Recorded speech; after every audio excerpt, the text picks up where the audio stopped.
On the small clock beside your bed tonight, an hour holds 60 minutes, and a minute holds 60 seconds. That number, 60, is an inheritance. Long before glass and gears, scribes in southern Mesopotamia counted in 60s, and more than 2,000 years later, their distant heirs were still counting that way in a city we will visit tonight. The hour you are about to spend, slowly, was first divided by hands that worked in clay. It is in a small way the oldest object in your room. This is a quiet place to fall asleep and to wake up knowing one small thing you did not know before. So let the room go quiet. Let the day's small noises fold themselves up and settle in a corner. Soften your shoulders. Soften the place behind your eyes. Take a slow breath and let it leave more slowly than it came. Tonight we will spend the hours in a city most listeners have never walked through, on a summer night more than 2,500 years ago. Lamps in palace windows, a garden on terraces, far above the street, a river somewhere, low and unhurried. There will be lions tonight, but the lions are sleeping. You may already know the famous list. The 7 wonders of the ancient world. The pyramid at Giza, still standing in our own time. The lighthouse at Alexandria.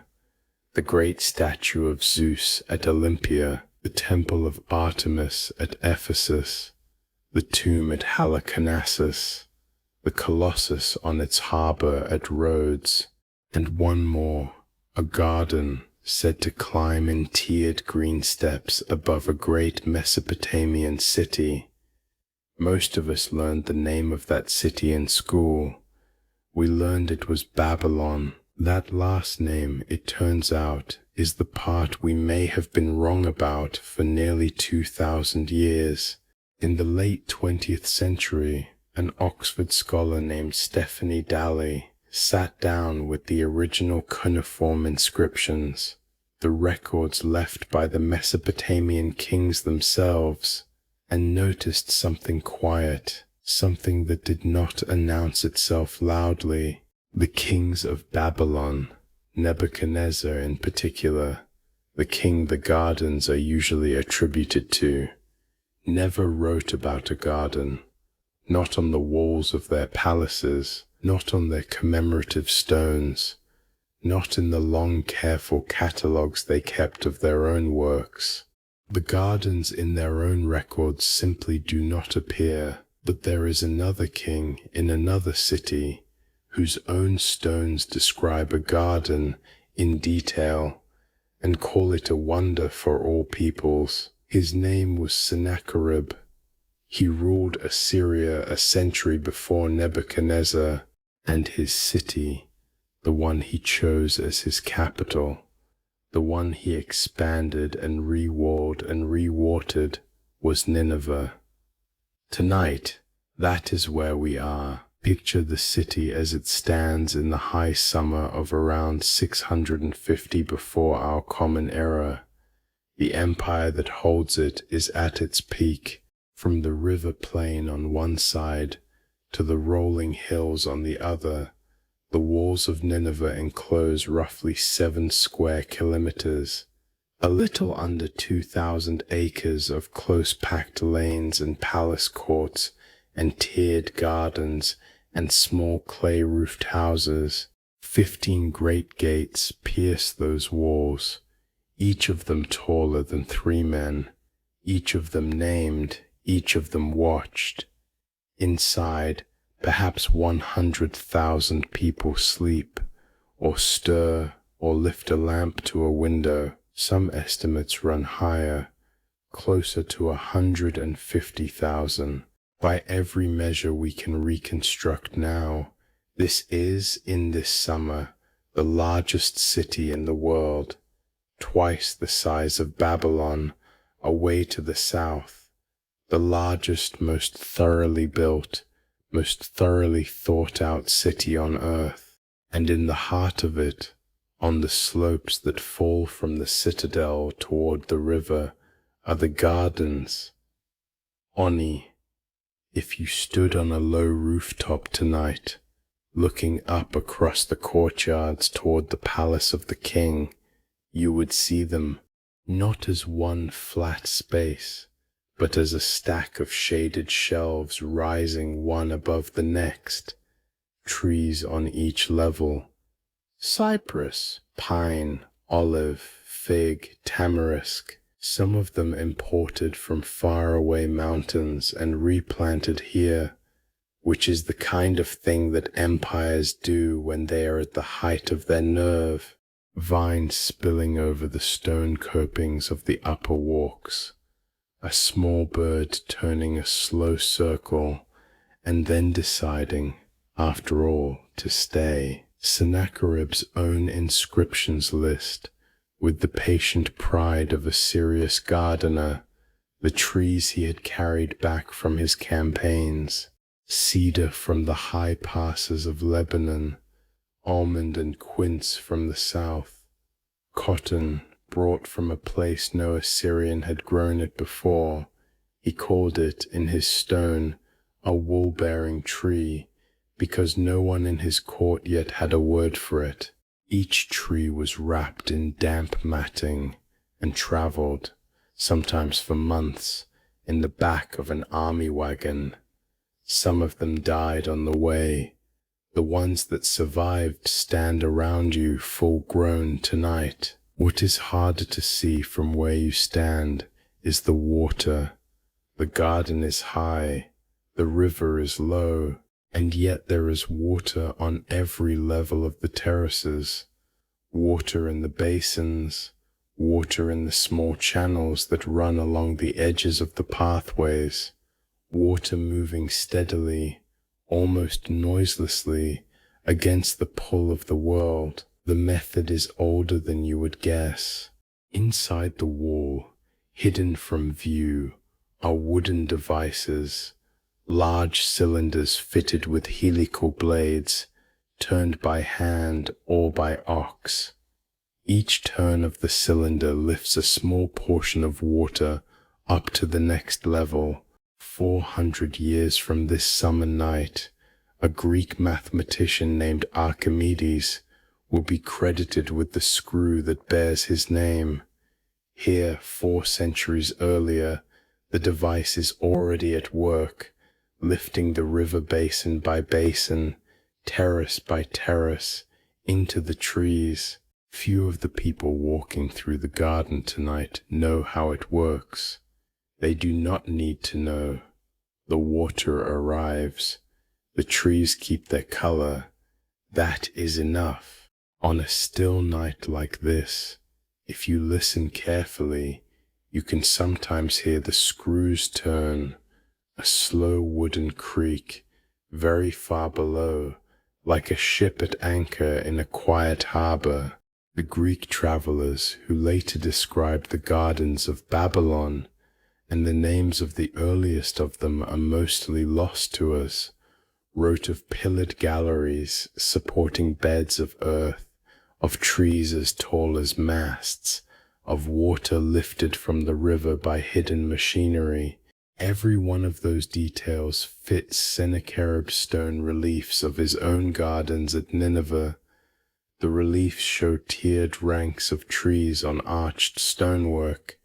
They show a colonnaded pavilion at the top. They show water moving where, by every law of weight and slope, it ought not to be. Drawings of these reliefs survive. They were made by archaeologists in the 19th century with paper and pencil in the dust of the excavation. The original stones, in some cases, do not survive. They were carried away or broken up for new construction in the long, quiet centuries between the fall of the city and its rediscovery. but the drawings agree with the Greek descriptions, almost detail for detail. They were made of a city the Greeks themselves never quite reached. Whether you take Dali's case as fully proven, or only as elegantly suggested, what is certain is this: there was a great tiered garden here on this hill. It was watered by river-lifting screws. It was full of imported trees from the high passes of distant mountains, and its king called it, in his own writing, a wonder for all peoples. Whatever else may have been carried away under the wrong name to a city further south, the garden on this hill in this summer is real. It is here tonight. We are inside it. Let your gaze move slowly across it now. The terraces step up 3 or 4 levels, perhaps more. On each level, the trees are arranged not in straight lines, but in soft groves, the way real woods grow on a real hillside. Lamps in small clay holders hang from low branches at the corners. Not many, just enough to mark the path. A pair of gardeners is closing the small wooden valves on the irrigation channels for the night, easing the flow down to a thread. The water makes a thin sound along the cut stone, then drops to the next level, then drops again, then drops once more, and finally goes quiet. The smell is the smell of warmed cypress, slow water, and the resin in the lamps. The pavement underfoot still holds a little of the day's warmth from the sun. Beyond the highest terrace, the city falls away in a quilt of low roofs and narrow streets, lit here and there by single windows, a bakery oven still cooling, a stable lamp left burning while a horse is checked. Beyond the city is the wall. Beyond the wall, fields of barley stubble and date palm, and beyond the fields, the river, which you can hear faintly when the wind drops. The river is called the Tigris. We will let it stay where it is, low and unhurried, in the background of every chapter tonight. It is not a danger, it is only a presence. If you bend a little closer to one of the cypress trees on the second terrace, you can put your hand against the bark and feel the day's warmth still inside it. The tree, like the stone, has been holding heat all afternoon and is letting it go very gradually now, hour by hour. The bark is dry. It smells faintly of resin. A small ant, working very late, walks the long line of a knot and disappears into a crack. The trees on this terrace were chosen because they are evergreens, because the king wanted his garden to look the same in every season. In another part of the garden, on a lower terrace, the trees are deciduous, fig and pomegranate and almond, and those trees are showing their summer leaves, full and broad and slightly turned by a wind that has not blown in some hours. You may notice as you look that not every terrace is fully tended.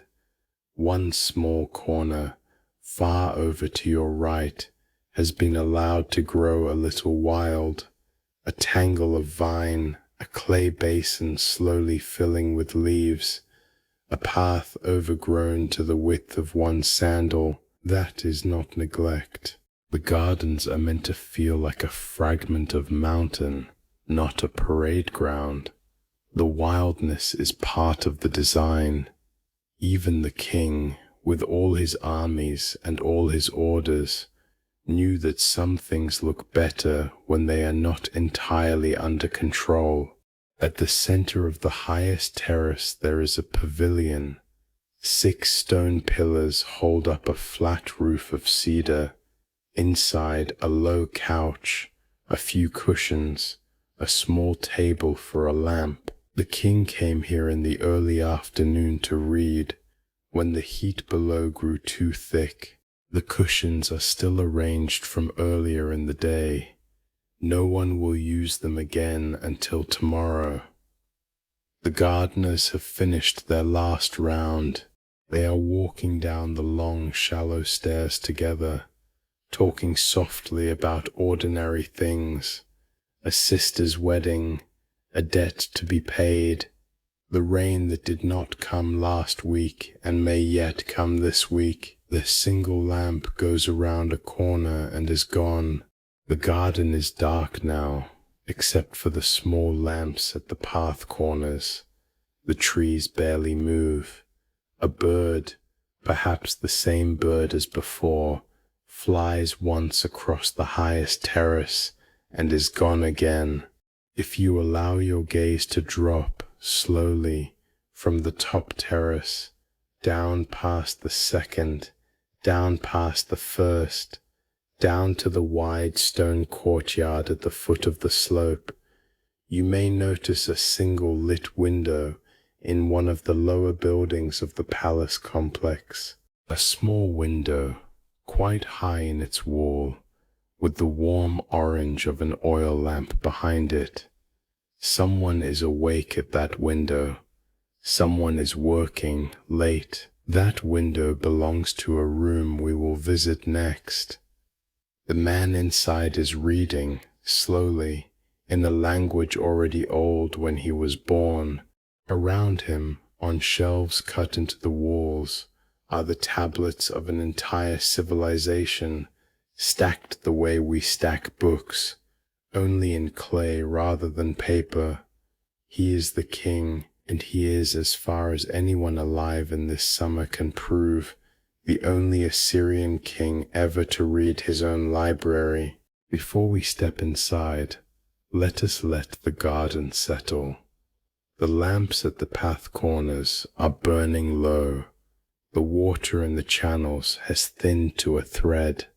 The cypress holds its shape against the dark sky. Somewhere far below, on the river, a single small boat passes, with a single small lamp, and is gone. And so, as the highest terrace finds its quiet, our gaze drifts down toward that one lit window in the palace, where a man is sitting at a desk. The window we have been moving toward sits in the lower wall of a building tucked behind the palace's main courts. From the outside it does not look like much. A small rectangular opening, a wooden frame, a thin gauze curtain of woven reed pulled aside to let the night air in. The lamp behind it is steady. The shadow on the curtain barely moves. The man at the desk does not look up. His name is Ashurbanipal. He is, in this summer, the king of Assyria. From his throne radiates an empire that stretches from the mountains of Iran in the east to the edge of Egypt in the west. He is, by the standards of his time, somewhere near the center of human power, and he is reading. This in itself is unusual. Most of the kings who came before him could not. Reading was the work of scribes, a separate profession, almost a separate caste. Men who entered the schools as boys and spent years pressing wedges into wet clay until the grammar of 2 languages settled into their hands. To read was to be a craftsman, not a ruler. Most kings sat at the top of the chain and had texts read aloud to them by trusted men in the next room.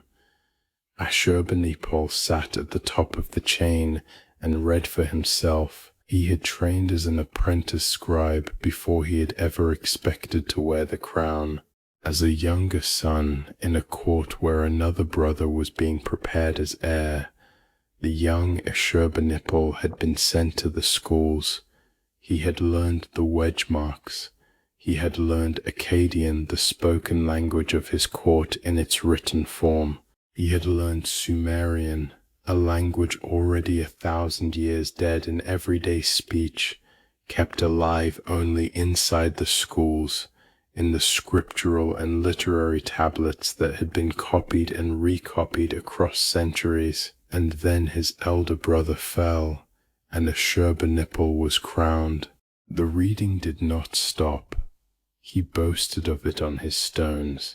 In an inscription that survives in copies in several places, he writes that he learned the secret writings of the scribes, that he understood the omen texts, that he could read tablets in Sumerian as well as Akkadian, that he could solve mathematical problems considered hard.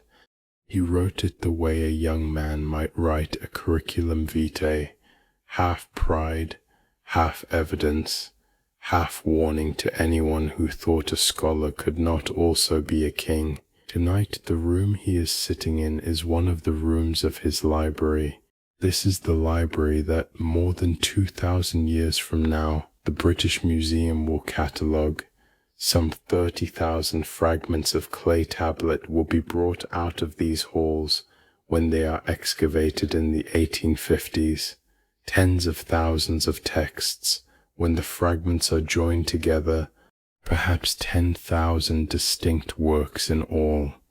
It is, by every standard of evidence we can apply, the oldest known systematically organized library in the world. The library at Alexandria, which our school books tend to think of as the oldest, will not be founded for another 400 years. The libraries of classical Greece are not yet a flicker on the horizon, and the king tonight can read what is in it. The room is not large, it is one of several.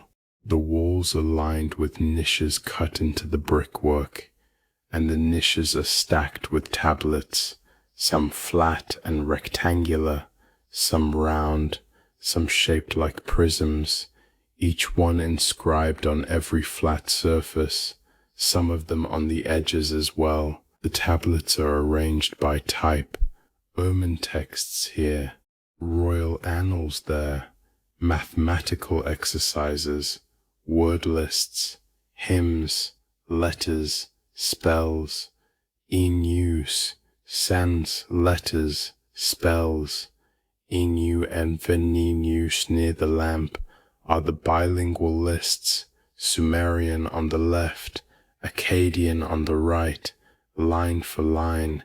These are among the oldest dictionaries on earth. A scribe 1,000 years before the king's grandfather wrote a Sumerian word, and another scribe 100 years later added the Akkadian beside it, and a third scribe hundreds of years later again copied the whole list onto a fresh tablet and added another. They built a bridge across a dead language by adding, slowly, one wooden plank at a time. The king is not reading the dictionaries tonight. Tonight he is reading something else, a long narrative tablet baked harder than usual, cracked at one corner, bound with a piece of leather thong. He turns it, very slowly, in his lamp. The light glances along the tightly packed wedges. The text he is reading is a poem. It is a copy of an older copy of a still older copy. The poem tells the story of a king of a city far older than Nineveh, a city called Uruk in the south, near the river mouths. The hero of the poem is named Gilgamesh. He is 2/3 god and 1/3 man. He is grieving. He has lost a friend, and in his grief he has gone looking for an answer to death, and he has not found one. In the section of the tablet the king is reading tonight, the hero meets an old man named Utanepishtim, who once survived a great flood. The flood killed almost everyone else. Utanepishtim built a boat. He took into the boat his family and the seeds of every living thing. The waters covered the earth. After many days the boat rested on a mountain. Utnapishtim sent out a dove. The dove came back. He sent out a swallow. The swallow came back. He sent out a raven. The raven did not come back. And when Utnapishtim went out from the boat, he made an offering. And the gods who had forgotten the smell of human cooking gathered around it like flies around honey. You may know that story in its outline from another source. In the year 1872, more than 2,500 years from this summer night, a young Englishman named George Smith, working at a low desk in the basement of a London museum, will be the first modern person to read these very lines.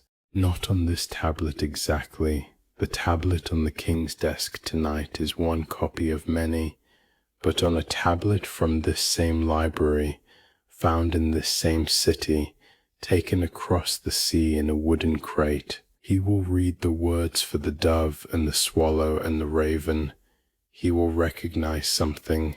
He will, according to a colleague's later report, become so excited at his desk that he begins to remove his coat and pace the room. Whether or not the story of the coat is exactly true, what is certain is that the line he read that day was already very old when this king is reading it tonight, and that the line will outlast another 2,500 years still. The king turns the tablet slowly. He sets it down. He picks up a smaller one. The smaller one is a list of birds perhaps, or a list of stones, or a list of months. It is hard to tell from across the room. He holds it close to the lamp. He nods once faintly at something he has just read. Then he sets it down too. In the corner of the room, on a low stool, sits a single scribe. He is younger than the king, perhaps 30, in a plain linen tunic. He is here in case the king needs another tablet brought from a further niche, or in case the king dictates a note. Tonight the king has not asked for anything for some time. The scribe sits calmly with his hands folded in his lap, and looks at a knot in the wood of the door frame, and lets the lamp move across the wall. The library for a moment is entirely quiet. There is, in this hour, a particular smell to a room of clay tablets. It is not the smell of paper. It is closer to the smell of a riverbank in the dry season. Earth, faintly mineral, with a thin overlay of lamp oil. The shelves are made of cedar. The cedar adds a small note of its own. The wedges in the clay catch the lamplight when held at certain angles, and a tablet held this way will sometimes cast a shadow that looks, briefly, like a row of small pine trees on a hillside. The scribes who copy in this library have a private joke about this. They say that the words walk down to the river to drink at night. The joke is older than the king. It has been passed from generation to generation of apprentice for at least 100 years. The catalogue itself is its own quiet marvel. Every tablet in this library has, on its bottom edge, a small line called a colophon. The colophon names the work, gives the line on which the tablet begins, names the scribe who copied it, sometimes names the scribe's father, sometimes names the city the original was held in, and ends with a short formula for the reading of the king, or for the seeing of the gods, or, occasionally, for the keeping. A scribe walking among the niches with a particular tablet in his hand can put it back in its right place by reading only the colophon. A king walking among the niches at night can find what he is looking for the same way. The first systematic library is also, in a real sense, the first systematic catalogue. It is hard for a modern listener to convey how quiet a library this size could be. There are no clocks ticking, there are no fans, there is no buzz of any kind. There is only lamp flame, breath, the small dry sound of clay being lifted from clay, and now and then, very far away, the call of a watchman at one of the city gates. The tablets in the niches are warm where the lamp is near them. They are cool where the lamp is far. Each tablet bears in tiny script along its edge an identifying line, a sort of catalog tag. The tag tells what the tablet is, what series it belongs to, who copied it, and where it came from. Some came from older libraries in older cities, copied here for safekeeping. Some were taken from defeated kings as part of the spoils of war, with the same care a modern army might take with archived files.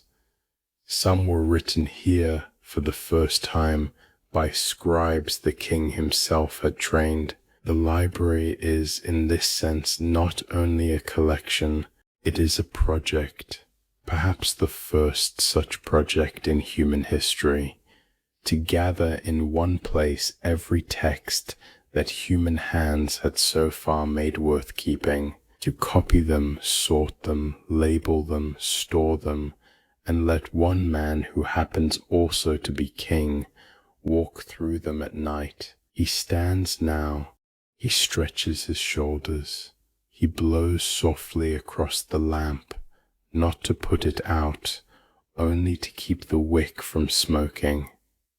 The flame steadies again. Far across the courtyard, in the open air beyond a side gate, a torch passes.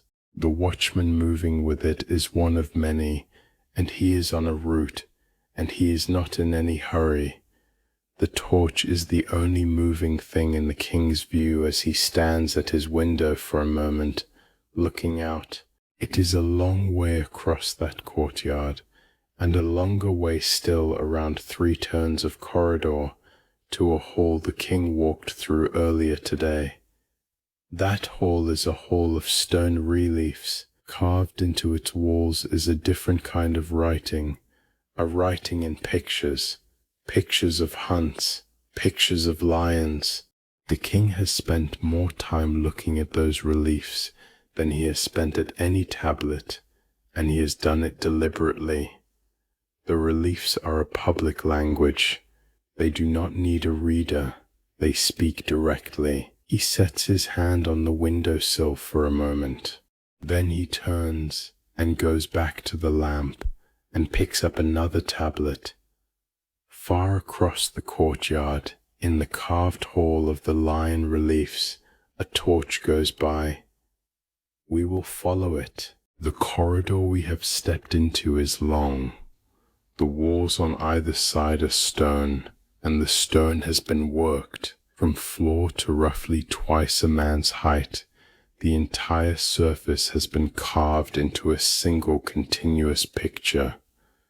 The picture is of a hunt, not a hunt of a few minutes, a hunt that runs the whole length of the corridor and then continues at a corner into the next corridor and then into a third. The torch we are following is held by a single watchman. He walks at an easy pace. He is not looking at the carvings. He has walked this corridor twice each night for years, and the carvings have long since become wallpaper to him. The torch he carries is not for them. It is for himself, so he can see his own feet on the polished stone. But you, who are passing through the corridor for the first time tonight, may want to look. In the panel that the torch is just now passing, a man is opening a small door in the side of a wooden box. The door lifts upward, like the lid of a chest. The man is sitting on top of the box, holding the door's rope, and his face shows neither fear nor cruelty, only attention. Inside the box, you can almost feel the lion gathering itself. This is the moment before the hunt begins. The hunt that the world will think of when it thinks of Assyrian art at all, 2,500 years from now. The reliefs in this corridor and in the corridors beyond were carved in the last decades of this king's reign, around the year 640 before our common era. They will be excavated in the 19th century. They will travel by ship to London. They will be set up in a long room of the British Museum, and visitors will stand in front of them in the hush that strangers' footsteps make on a museum floor, and look. The carvings will be called the supreme masterpieces of Assyrian art. Some art historians will call them among the greatest narrative reliefs from the entire ancient world. What the visitors in that future room will not always realize until a guide tells them is that the hunt depicted here is not a hunt in the way they imagine. There is no wilderness. There are no hidden trails through the mountains. There is no waiting in the cold for an animal to pass. There is an arena. In the next panel, you can see it being built. Soldiers stand in a ring, holding tall rectangular shields locked edge to edge. The shields make a wall. Behind the wall, a second rank of soldiers stands with bows drawn, ready in case any lion should manage to leap over the shields. Outside the wall, outside the ring, a third rank holds dogs, large heavy mastiffs on short rope leashes. The dogs are barking perhaps in the carving you cannot tell, but their bodies are angled forward, straining. Inside the ring, in the center, stands the king. He is not holding only a bow. He is sometimes holding a sword, sometimes a spear, sometimes both. He is dressed in fine linen and embroidered wool. His hair is curled, his beard is curled.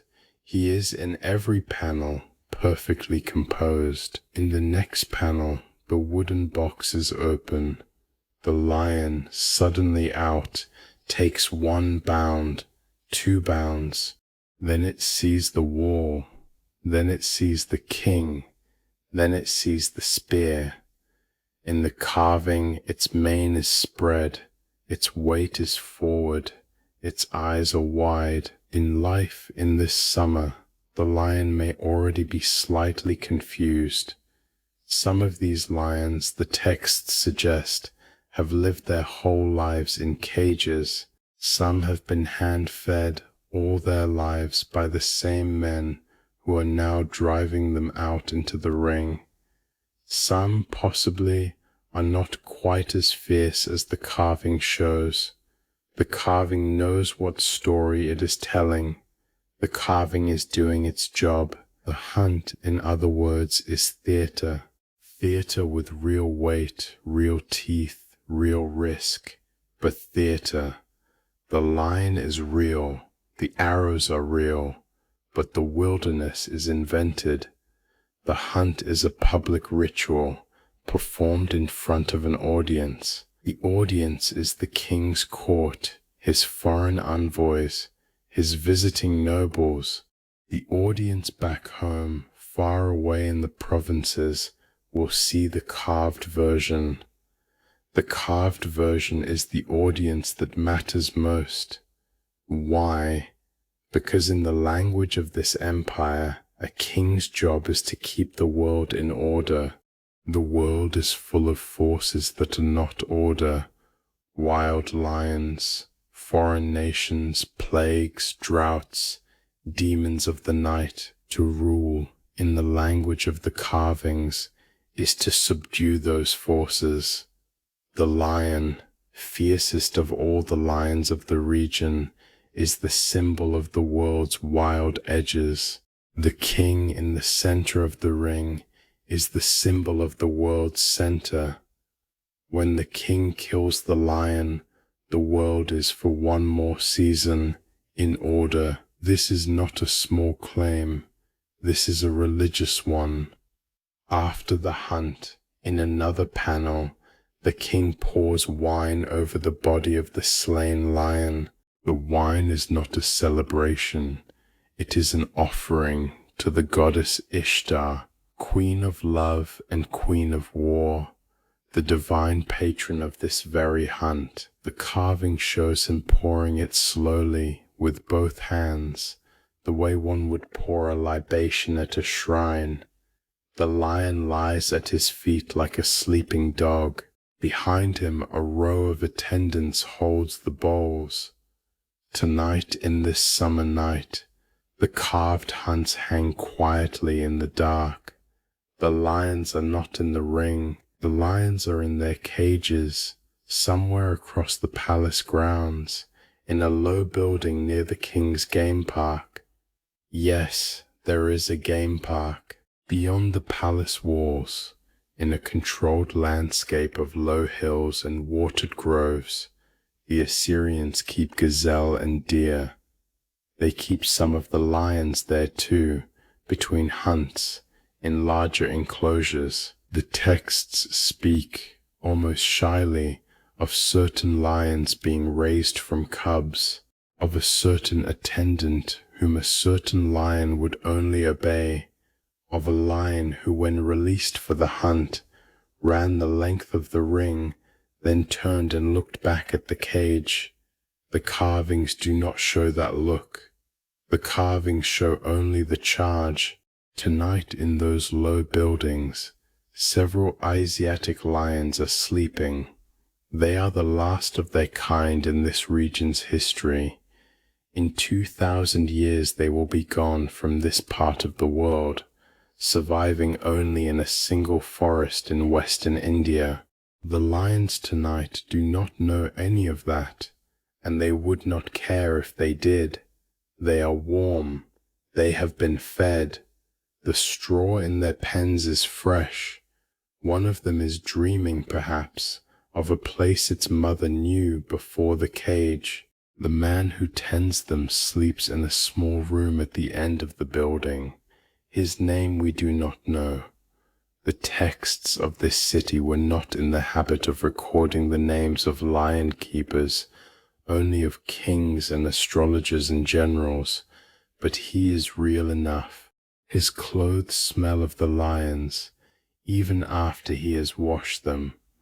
The lions in turn know his smell better than they know any other human smell, and they are quieter when he is in the room than when anyone else is. He has worked here for 20 years.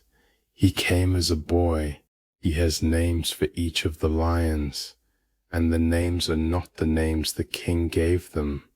The king's names are formal: Storm, Mountain, the Dawn, and are used only on the day of a hunt. The keeper's names are private, and are mostly the names of things in his own family: an aunt who shouted, a cousin who was clumsy, a small dog he had as a child. He has been told by older keepers never to grow fond of any one of them. He has tried to follow that advice. He has not entirely succeeded. Tonight he is asleep. The lions are also asleep. The wind that earlier touched the carved feathers of the Lamassu at the gate, very far away, has moved across the courtyards and now touches the side of the lion house, and the wind brings, briefly, the smell of cypress from the gardens.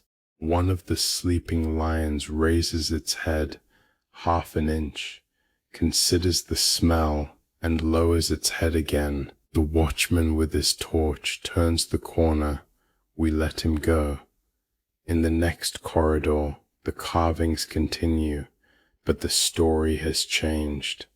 Now the king is at rest. The hunt is done. He sits in a small pavilion in his garden, perhaps a pavilion exactly like the one we noticed earlier on the highest terrace of the gardens. His queen sits on a couch beside him. There are servants with fans of palm leaf. There is fruit on a low table. The carving is calm and domestic, and the artist has rendered the bowl of fruit with as much care as he has rendered everything else. The carved world is a single world, and the king and the queen and the fruit and the gardens all belong to it. You can let your eye move past those panels without lingering. The most famous panel from these halls is one that in our time will be carried away to London and set behind glass. It shows a lioness, hit by arrows, dragging her hind legs. Her front paws are still pulling forward. Her face is lifted. The wound is precise, and the artist is not interested in glory. The artist is interested in what the lioness, in this exact moment, might be feeling. The lioness in the carving is more alive than the king who shot her. Visitors in their own time will stand in front of that panel and not know what to say. But that panel is far down the corridor in another wing, and we will not visit it tonight. We let it stay where it is. Stone, quiet, unilluminated. It will be looked at by other people in other centuries. For now it is only one of the carvings on a wall, in a hall, in a palace, in a city. The torch we have been following has turned a corner and is gone. We are alone in the corridor. The carved arrows do not move. The carved lions do not move. The lions in the low buildings outside, the real ones, breathe slowly in their straw. Far above the palace, the stars wheel. Now imagine the city outside these halls. The river is still running, the water that fills the basins of the palace and softens the dust of the courtyards and feeds the grass in the king's game park. That water has come a long way to reach you tonight. It did not start in this city. It started in the hills, in the cold springs of a gorge 60 miles to the north.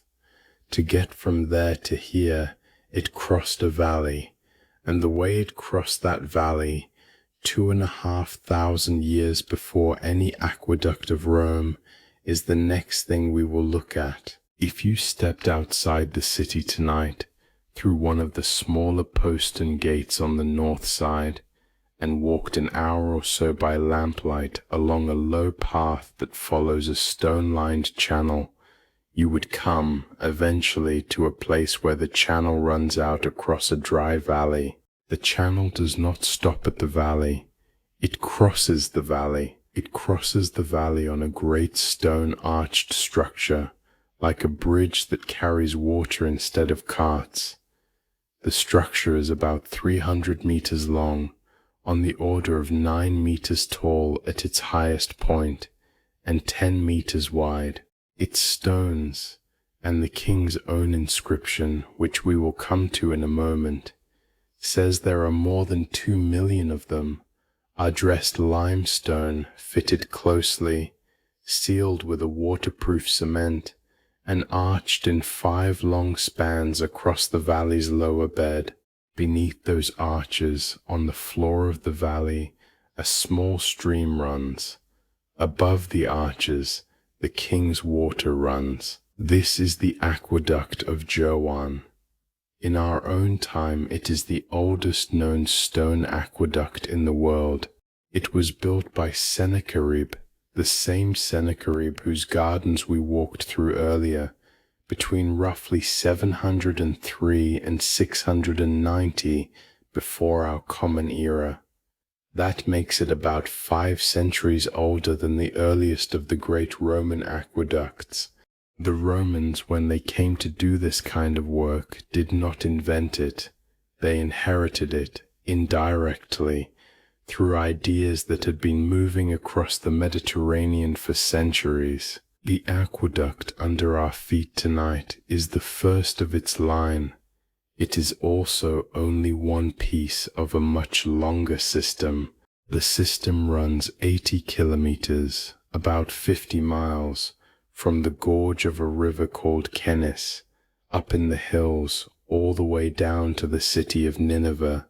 Along that 50-mile route, the channel crosses other small valleys on smaller arched works, ducks underground in places, and rises again on long earth-walled embankments. There are at least 18 separate canals feeding into it, drawing water from springs and side streams along the way.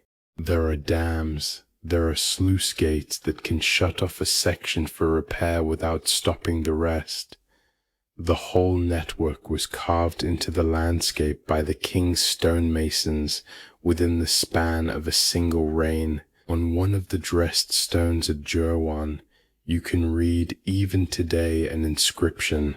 It is carved in cuneiform along a flat panel where any walker would see it. The inscription is a boast, in the way royal inscriptions tend to be a boast, but it also records facts. It names the king, it names the work. It says in the king's own voice that he opened canals from the Kenis Gorge, that he built this aqueduct, and that he completed the work. Here is the part where the boast steps forward. Within a year and 3 months, modern engineers, looking at the size of the dressed stone work and the length of the channel and the labor involved, smile at that figure and treat it as the king's optimistic round number. But the stones themselves are real, and the channel they carry is real, and the king's name is on them. Stand for a moment on the upper surface of the aqueduct now. The channel here is open to the sky. It is lined with stone slabs, and the slabs are sealed at the joints with bitumen, a black tarry waterproofing. The bitumen has a faint smell, even in the dark. The water in the channel is shallow, perhaps to your ankle, perhaps to your knee in a fuller season. It moves slowly, there is no rush to it. The water has come down through gentle gradients, the way a river itself might come down a long slope, and it will continue gently all the way to the city. Above you the sky, below you the dark valley. To one side the path the maintenance workers use, to the other the open air. A breath of wind moves the dust on the stones. The wind smells of stone, of bitumen, of distant straw. A farmer is burning stubble somewhere over the next ridge. The men who built this work were not unfamiliar to themselves as engineers. The Assyrians did this kind of thing. They built siege engines that would still impress engineers 1,000 years later. They built wheeled towers that could be rolled up to a city's wall, with men inside them protected by hides soaked in water. They built tunnels under defensive walls, carefully timbered to keep the roof from falling on the diggers' heads. They built pontoon bridges across rivers where no other army of their time could think of how to cross. They were, by every measure we can apply, a few hundred years ahead of their neighbors in the practical engineering of moving large objects, including water, across large distances.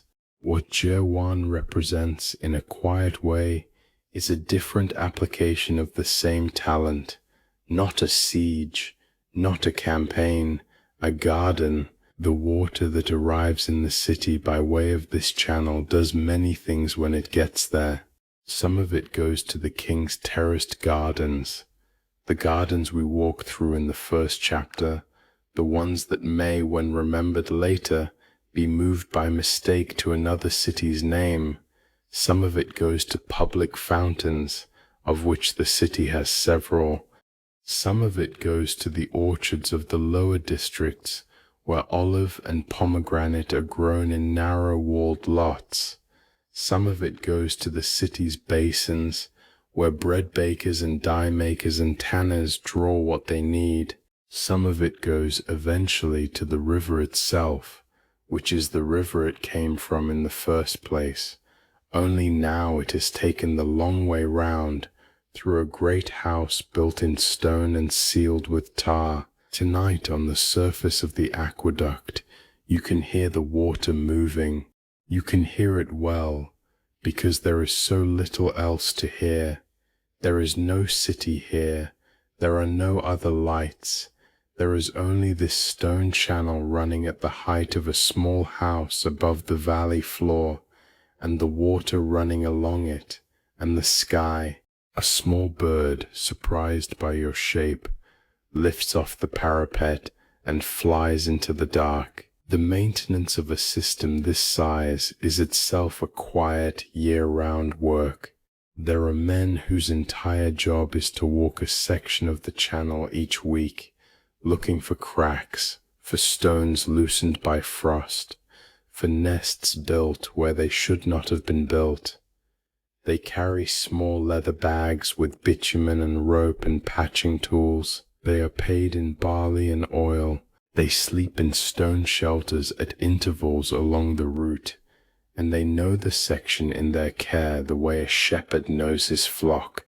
Tonight several of them are asleep in their shelters, with their tools laid by their hands, and one of them, at the next inspection point a few miles further along, is awake eating bread, watching the channel run, listening to the same slow sound of water that you are listening to.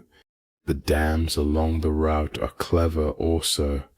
At each dam the channel passes through a stone-cut sluice gate that can be lowered with a winch. When the gate is lowered, the section of channel above it backs up into a small reservoir, and the section below runs dry. This is how repairs are done without stopping the city's water. The gates are oiled, the winches are oiled. There are written instructions kept on tablets in a small room by each gate, for which gate to lower and in what order, in case of an emergency, in case of a flood, in case of a cracked stone too big for any single mason to fix. Most of the gates have not been lowered in years. They wait, oiled and ready, in the dark. The stones of the channel itself bear a kind of memory. Each stone carries, somewhere on its underside or on a hidden flank, a small mark, a single wedge or pair of wedges left by the mason who cut it. These are not signatures in the modern sense. They are quality control marks. They tell a foreman which crew cut which stone, so that if a stone fails, the crew that cut it can be brought back and asked why. Most of the stones never fail. Most of the marks will never be looked at by anyone after they are set in place. Some will be looked at 2,500 years from now by a different kind of person, an archaeologist with a flashlight, crawling in the cool space under an arch, and the mark will mean a small surprised note in a notebook and a smile. Walk a little further along the channel, and you will pass, set into the parapet wall, a niche with a small carved figure inside it. The figure is a winged man, crowned, holding what looks like a pail and a pine cone.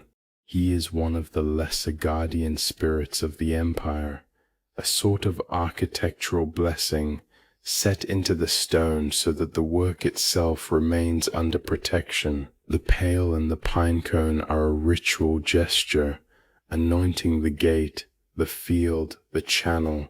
He has been here for 30 or 40 years and will be here for many more. Tonight he is partly in shadow. Beyond him, the channel continues. The next stretch is partly underground, ducking into a tunnel cut through a low ridge. We will not walk that section tonight. We will let the water make its own way. It does not need our company. Stand instead and look back the way we have come. Behind you, far away, the lights of the city are very small. You can pick out the lamps on the upper terraces of the king's garden, perhaps the same lamps we watched the gardeners turning down. You can pick out very faintly the warm rectangle of a single lit window in the lower palace, the king's window where he is reading. You can pick out, perhaps, the orange flicker of a torch moving along a corridor, the watchman in the carved hall. All of those small lights are in some sense drinking from the channel under your feet. Now imagine returning to the city. The channel eventually runs into a brick-walled cistern just inside the great north wall, and from there it branches into the smaller waterways of the city itself. We will follow it back, not at the speed of water, but at the slow speed of someone walking home in summer. As we approach the wall, the city's outline begins to firm up against the sky. The wall is high, the wall is thick, the wall is studded with towers at regular intervals, and at the gates the wall is even higher. At the gate we are returning through, two large shapes stand on either side of the doorway. They are stone, and they are not human. They are not animal either. They are something between. We will look at them next.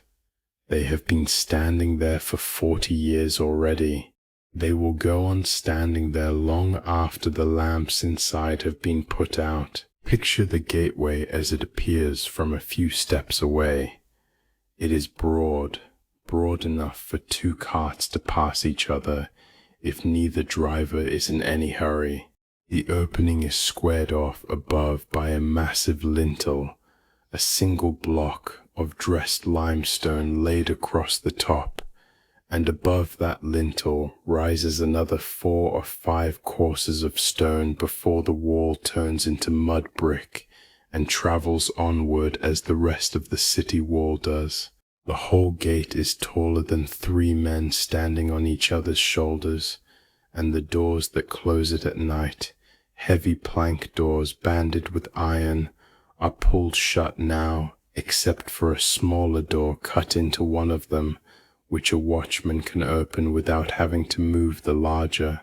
On either side of the gate, set into the stonework that flanks the opening, are 2 enormous carved figures. They face outward. Each of them is, at first glance, a bull. Each is the size of a small house, about 5 meters tall, about 5 meters long, and the sense of weight, even in the dark, is hard to describe. The stone is gypsum alabaster. It is the color of old butter. The torchlight on the watchman's pole moves across it now, slowly, and where the torch passes you can see that the bull is not in fact a simple bull at all. It has a man's head. The head is bearded. The beard is curled in tight, careful ringlets. The hair is curled too, falling onto the broad shoulders of the figure. On the head is a crown, a tall conical crown, encircled by horns, the kind of crown that, in the visual language of this city, marks a god. The face is calm. The eyes are wide-set and unblurred. The expression is neither welcoming nor forbidding. It is alert, and on the bull's flanks, folded along the body, are wings, folded but enormous. Each wing has 3 rows of carved feathers, every feather rendered separately. The wings are tucked because the figure is at rest. The figure could, in theory, also be carved with wings spread. This one chose to fold them. The folded wings make the figure look more solid, more patient, A pair of these guardians stands on either side of every major doorway in the king's palace and at the most important of the city gates. There are perhaps 100 of them, large and small, across the empire's palace cities. Some of them have been here at this gate for 40 years. They were placed when Sennacherib finished this section of the wall. They have seen the king's son and now the king's grandson walk under them on the way to and from war. They will be here long after the man who is reading by lamplight tonight has turned to dust. In the language of the inscriptions, they are called Lamassu and Shadu and Aladlamu, different words for slightly different beings, all of them protective, all of them set to guard. What are they guarding against? In the texts, they are guarding against demons of the night, beings that walk in the dark and seek out the unprotected, the sleeping, the sick, the newborn. The texts describe these demons in some detail. They have names, they have appearances. They are the imagination of a people who had thought carefully over many centuries about what could go wrong in the dark. The Lamassu at the gate is the answer that the king's stonemasons gave to that worry, a creature large enough, calm enough, and durable enough to stand between the city and whatever the night might bring. The size matters. Each of the two figures here weighs about 30 tons. Some of the largest examples, set at certain palace doors, weigh closer to 40 tons. They are not assembled. Each one is carved out of a single block of stone, quarried whole, brought down from the hills on a great wooden sledge, lifted into place against the wall, finished in detail in situ. The carving work alone took dozens of artisans many months. The transport took hundreds. There exist on the palace walls of this very city other reliefs that show how the move was done.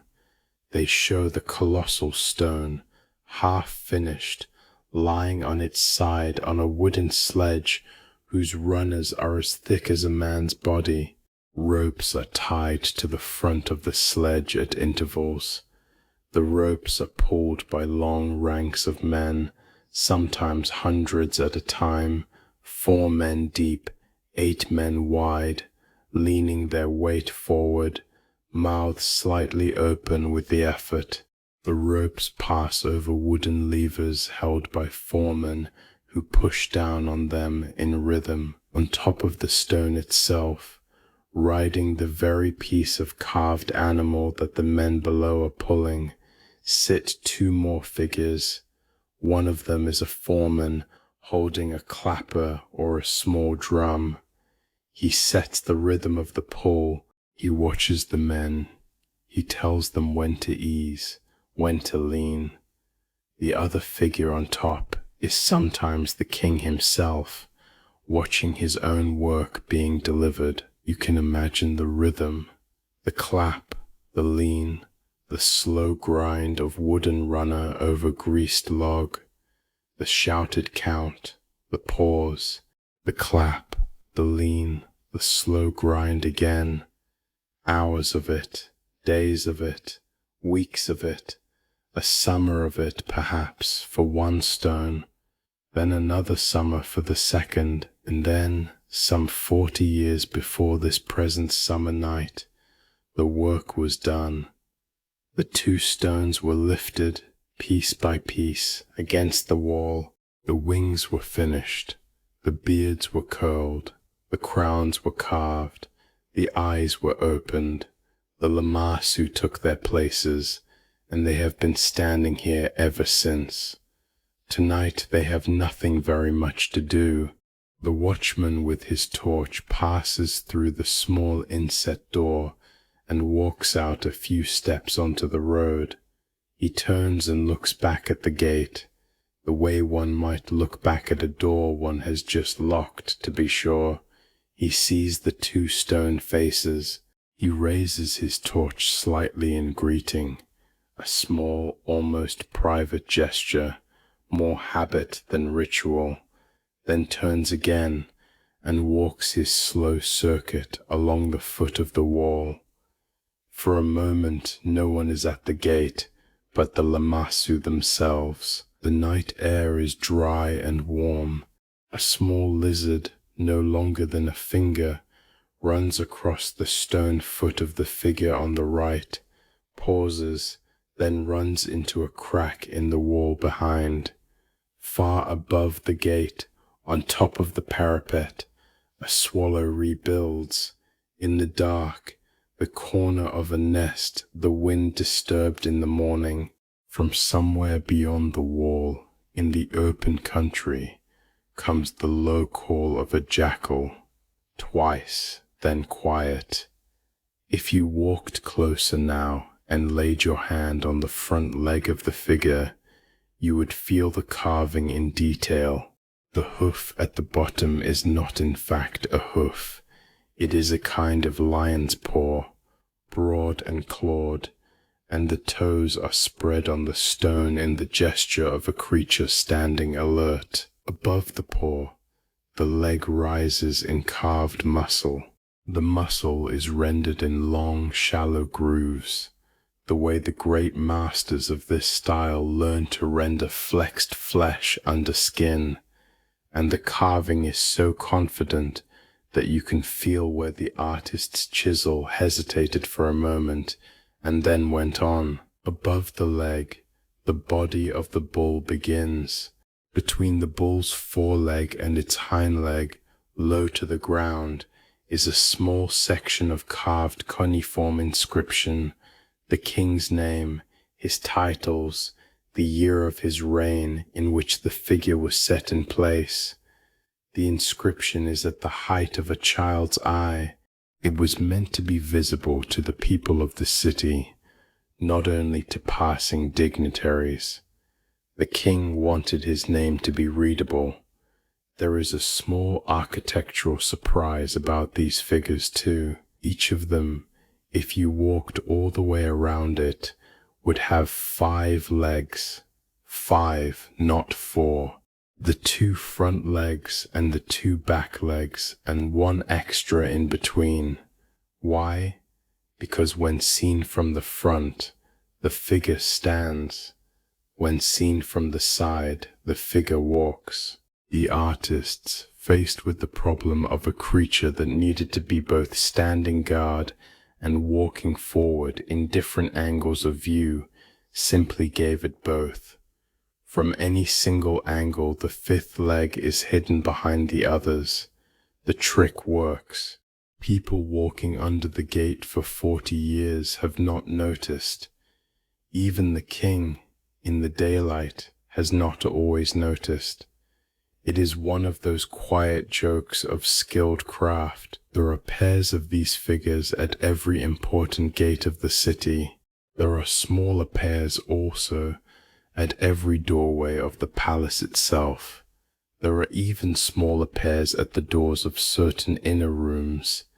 The king's bedchamber, for instance, has a pair of palm-sized Lamassu carved into its lintel, watching over the king while he sleeps.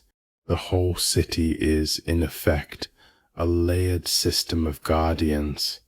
The big ones at the outer gates, the medium ones at the palace doors, the small ones at the inner rooms.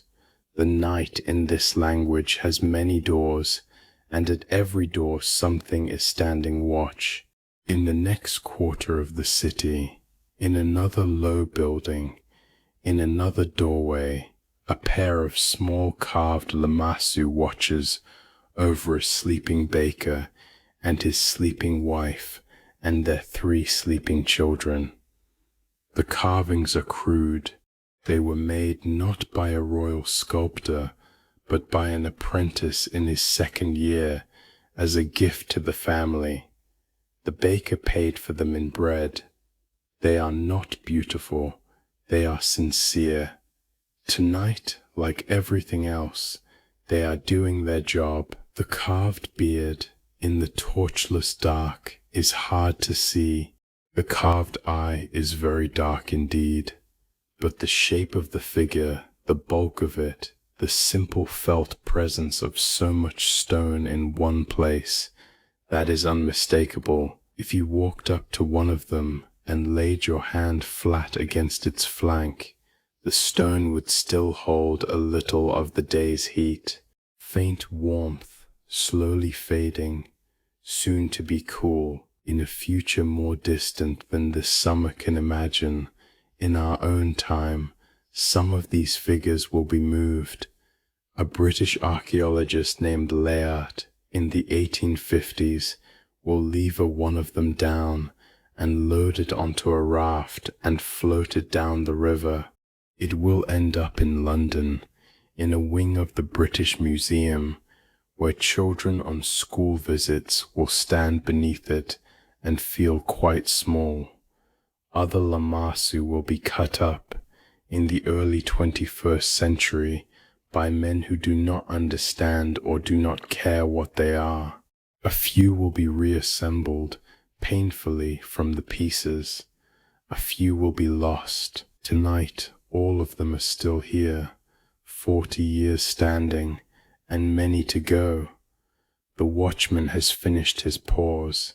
He is moving on, around the curve of the wall, toward the next gate. We will let him go, and as the watch at this gate settles into the long middle hours of the night, somewhere deeper in the palace a different kind of lamp is being lit, for a different kind of work.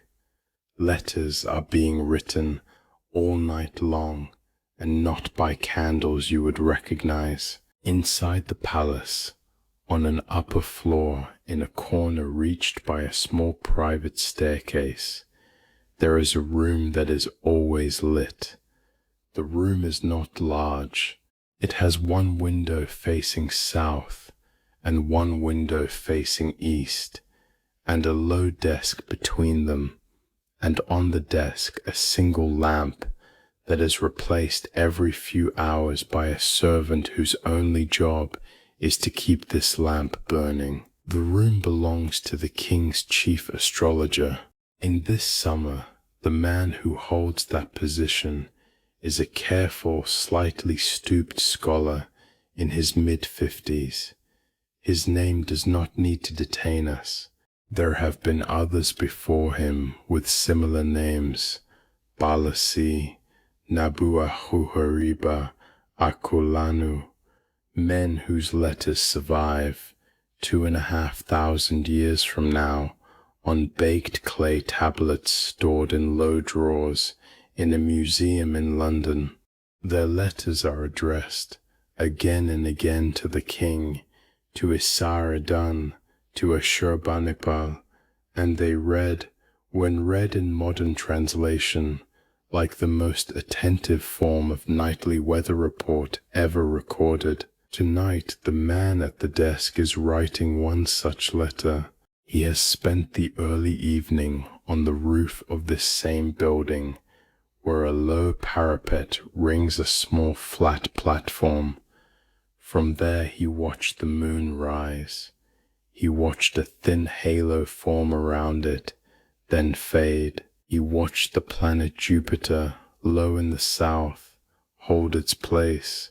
He watched a particular star, one that the texts call a shepherd star, rise behind the eastern wall.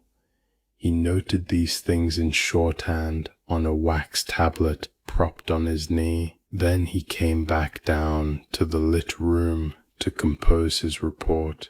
The report is being written, like everything official in this city, on clay. He has a small basin of water. He has a fresh ball of grey clay. He works the clay between his hands until it is the right consistency, smooths it into a flat rectangle, and lays it on the desk. He picks up his stylus, a length of reed cut at one end into a triangular tip, and begins in tight rows to press wedges into the wet surface. The wedges form Akkadian in cuneiform script. The opening line is a courtesy. To the king, my lord, from your servant, good health to the king. Then he comes to the matter of the night's signs. He writes that the moon has risen. He writes that around it a halo formed and then dispersed. He writes that this is a sign of public peace when seen in this month and at this hour. He writes that Jupiter has held its place, and that this is a sign of the king's continued well-being. He writes that the shepherd star has appeared on schedule, which in the texts of his profession is a sign that nothing in the higher order is yet out of joint. He pauses. He looks up at the wall, where a long shelf holds the reference tablets of his trade, the Omen series, the catalogue of celestial phenomena and what they portend. Some of the tablets on that shelf are older than his great-grandfather. They have been copied many times. They contain entries that read, in modern translation, "If a halo surrounds the moon, and Jupiter stands within it, the king will live a long life. If a halo surrounds the moon, and the halo is interrupted, the king should attend to the borders." The astrologer keeps the relevant tablet half pulled out, so that he can check his own work against it. He writes for some time. It is hard, from our distance in time, to say exactly how seriously to take all of this. Some of it is, by any reasonable modern standard, simply astronomy, the careful, repeated, exact recording of where the moon is, where the planets are, where particular stars rise on particular nights. The Mesopotamian astrologers over centuries built up the longest continuous observation log in human history.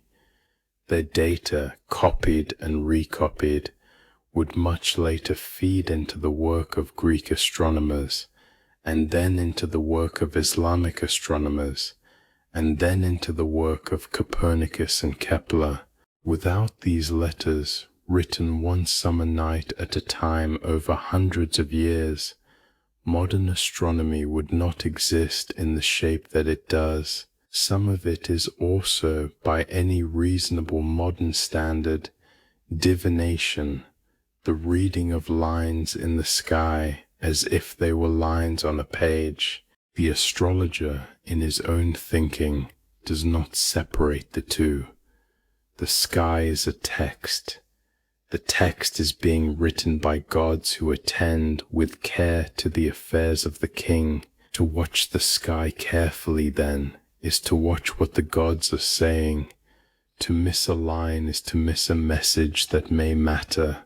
The letter he is writing tonight is one of perhaps 3,000 such letters preserved from this library. Most of them are short. Most of them are calm. They report, line by line, what the night did. They tell the king he should not worry. They tell him a sheep has been sacrificed and its liver examined, and the liver was clean. They tell him a private dream of his.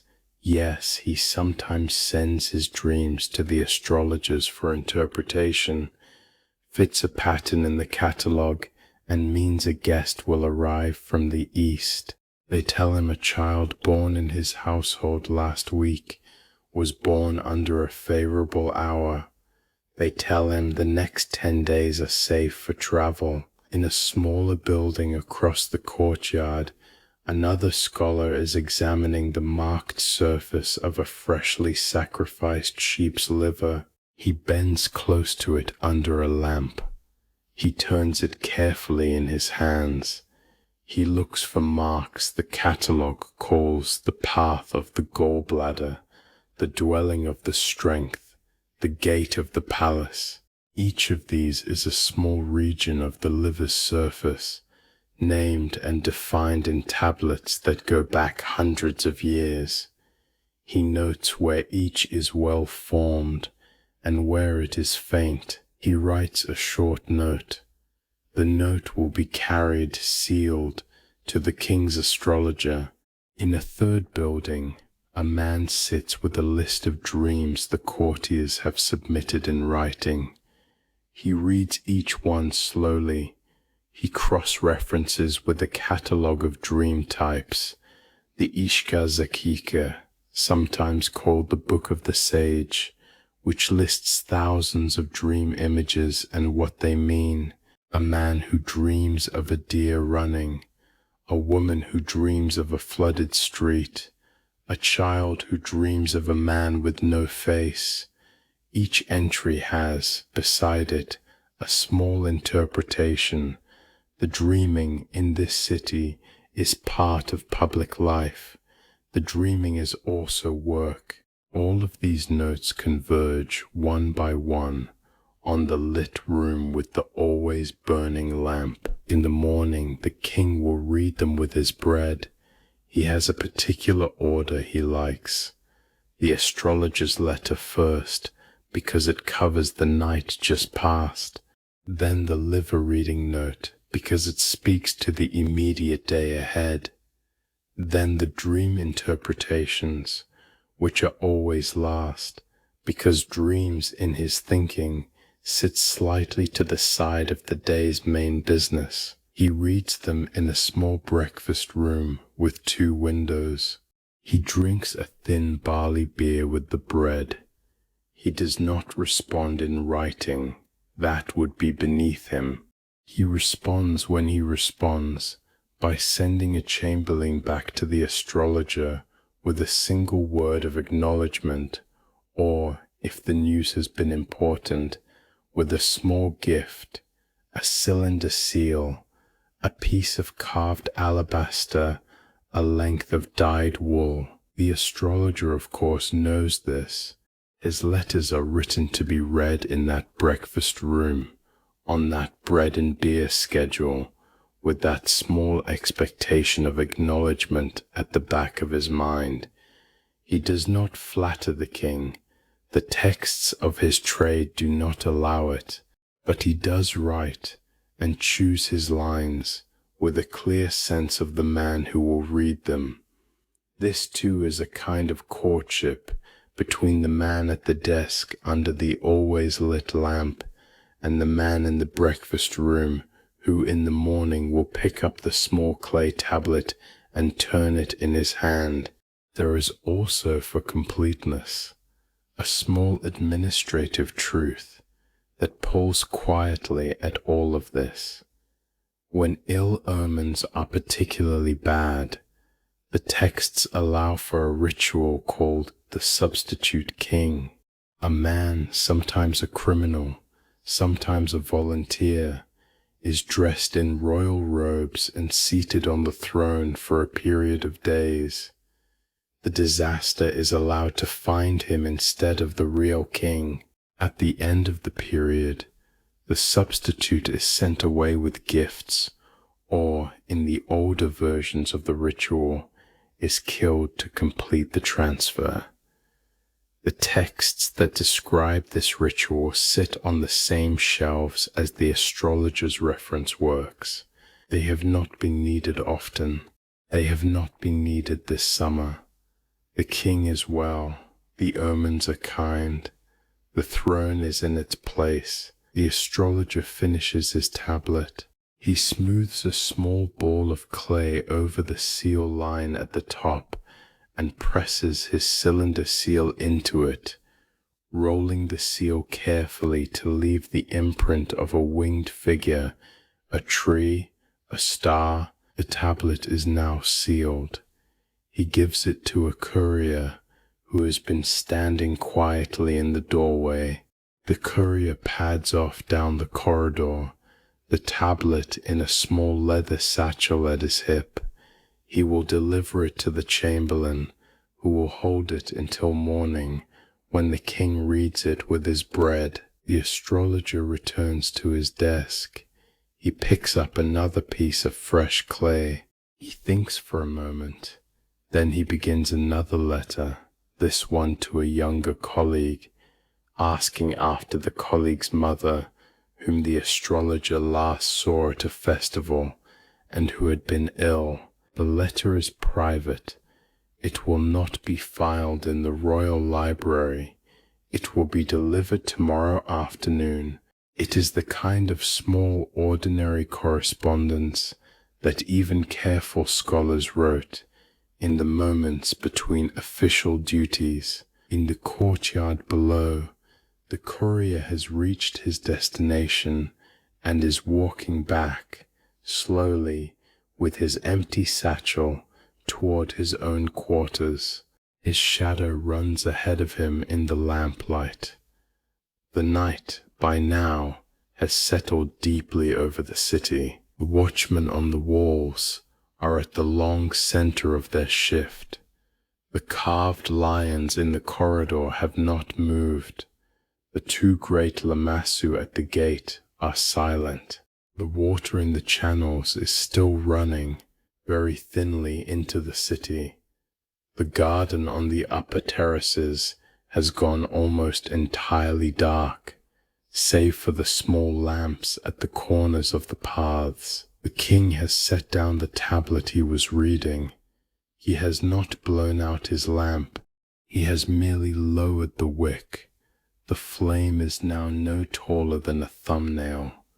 The book, if we may call it a book, sits in front of him in its careful place. He sits for a moment with his hands folded, and so, as the letters of the night are folded and sealed, the lamp in the library still burns, not loud, just steady, a small light holding its small piece of the dark. The night by now is well past its middle. If you have been with us from the beginning, you may have noticed how slowly the city has been moving. There has been no event tonight. There has been no climax. There has been a king reading. There have been gardeners on a terrace. There has been a watchman with a torch. There has been a stone channel with water in it. There has been a stone figure at a gate.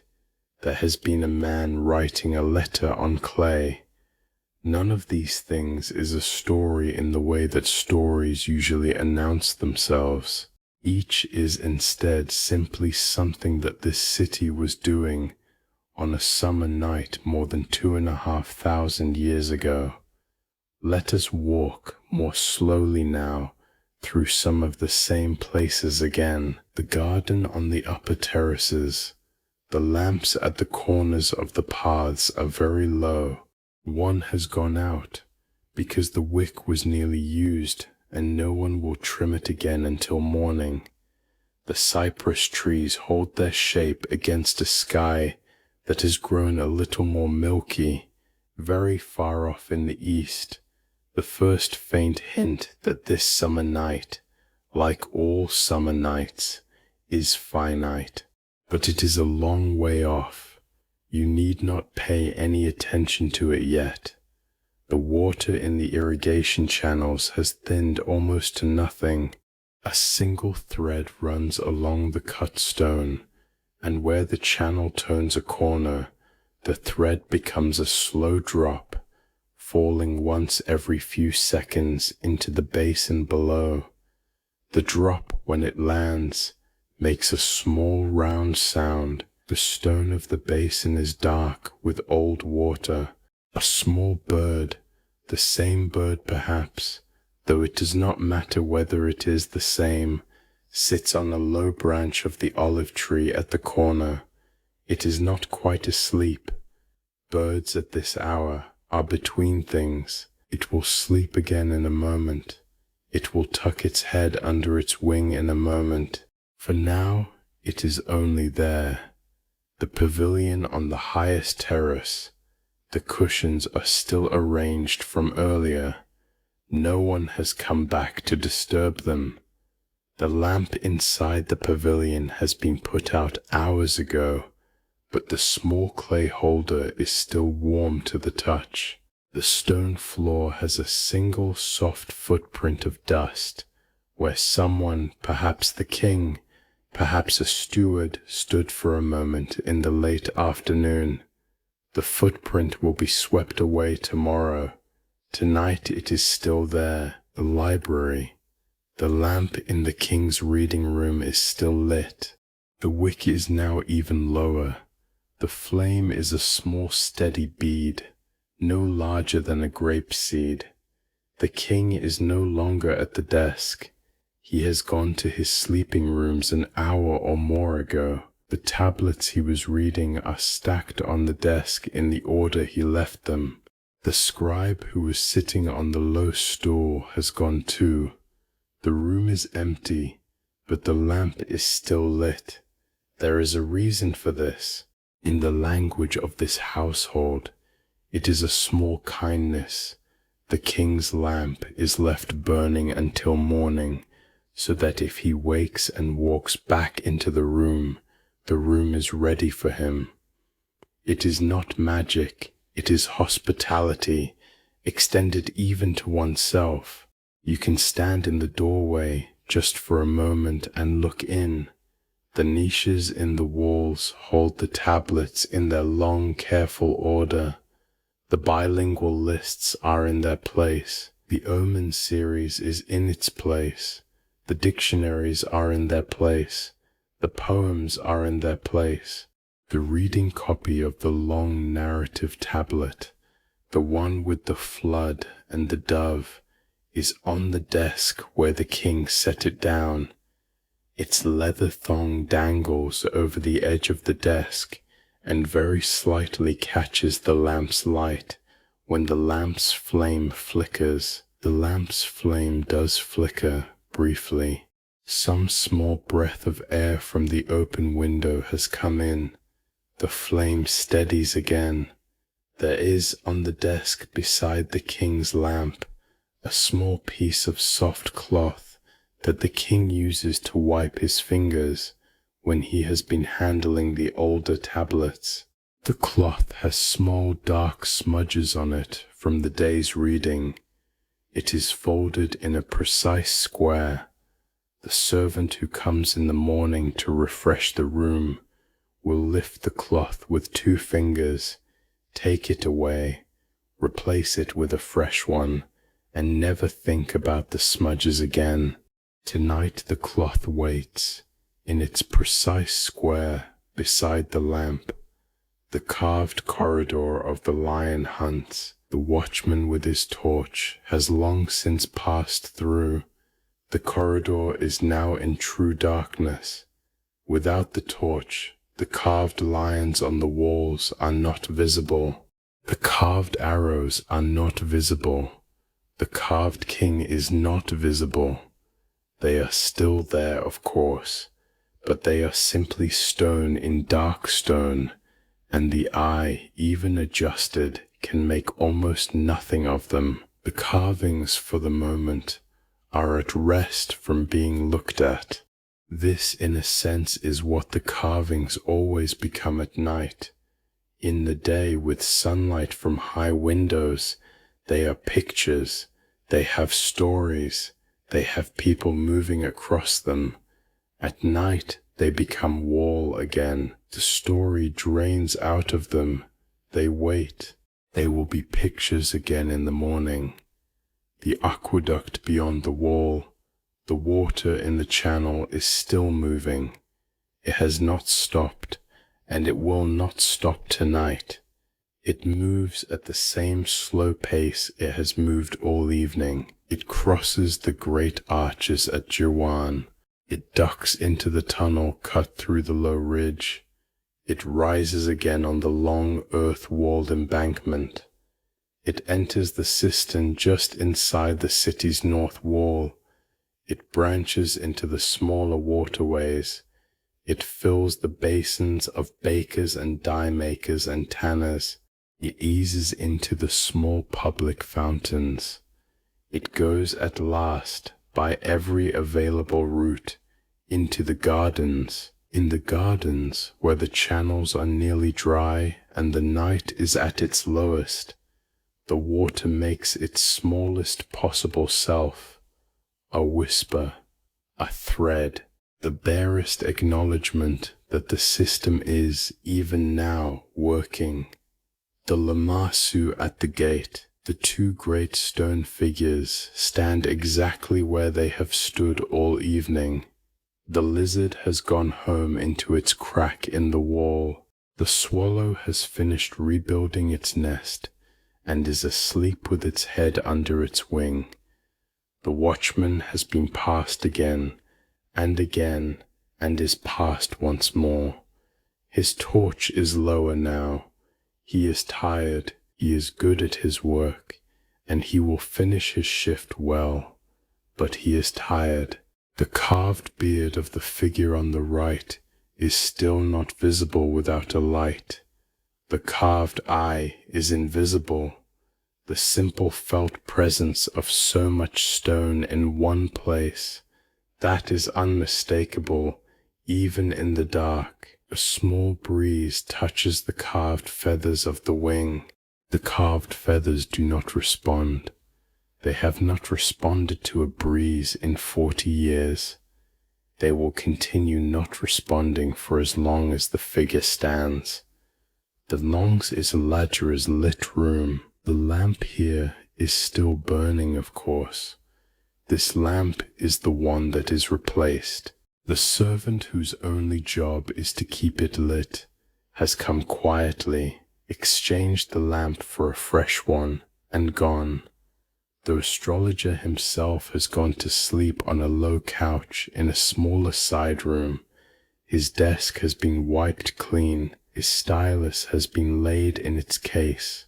His unsealed clay has been wrapped in a damp cloth, so that it does not dry too fast before tomorrow. The shelf of reference tablets is where it always is. The cylinder seals hang on their pegs. The oil for the lamp is in its small jar, full again, ready to be poured. The room waits for the next night. The room is, in a way, always waiting. The lower city. Below the citadel, in the long stretch of low houses where most of the people of Nineveh actually live, the night is quiet in another way. The houses are small, the walls are mud brick, the roofs are flat, and many people in this summer warmth have carried their bedding up to the roof for the night.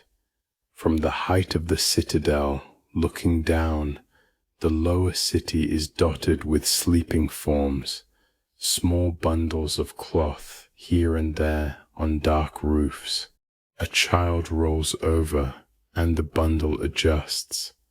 A grandmother coughs once and settles. A pair of brothers lie back to back, the way they have slept since they were small. In one house, a small lamp is still lit because someone has woken from a bad dream and wants the lamp on for a while. That lamp will go out when the dreamer falls asleep again, perhaps in another 20 minutes. The streets between the houses are narrow. They run, for the most part, in no particular pattern. The city has grown over centuries the way cities grow, by adding rooms onto existing rooms, by inheriting alleys from neighbors. There are no street lights. There are no patrols in this part of the city. The watchmen are at the walls, not in the lanes. The lanes simply hold their dark. A cat walks one of them now, stops, listens, walks on. A small water channel runs along the edge of the lane and gleams faintly when the cat's shadow passes. The water is part of the same network we walked through earlier, distributed all the way down to here. The river, we have hardly mentioned the river tonight, except as a low constant in the soundscape. Tonight, far below the city, the Tigris is at its summer level. It is not full. It is not threatening. It is simply present.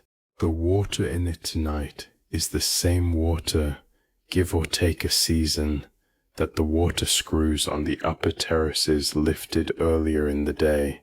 It came from the hills, ran down to the river, was lifted into the gardens, was let down again in channels, fed the city's basins, rejoined the river further along, and is now moving slowly south toward the sea. It will continue south after this summer night is over. It will continue south after this city is over. The river, of all the things we have visited tonight, is the one that does not change. You have by now walked enough of the city. There is no more to see that has not been seen, and that is the point. The night is for letting things be where they are, so we let the garden be where it is. We let the library be where it is. We let the carved corridor be where it is. We let the aqueduct be where it is. We let the Lamassu at the gate be where they are. We let the astrologer's room be where it is. We let the river be where it is. And so the night settles further. The summer has been long, and the city is at rest. The last of the long hours. The lamp in the king's library, very low. The lamp in the astrologer's lit room, refreshed once more.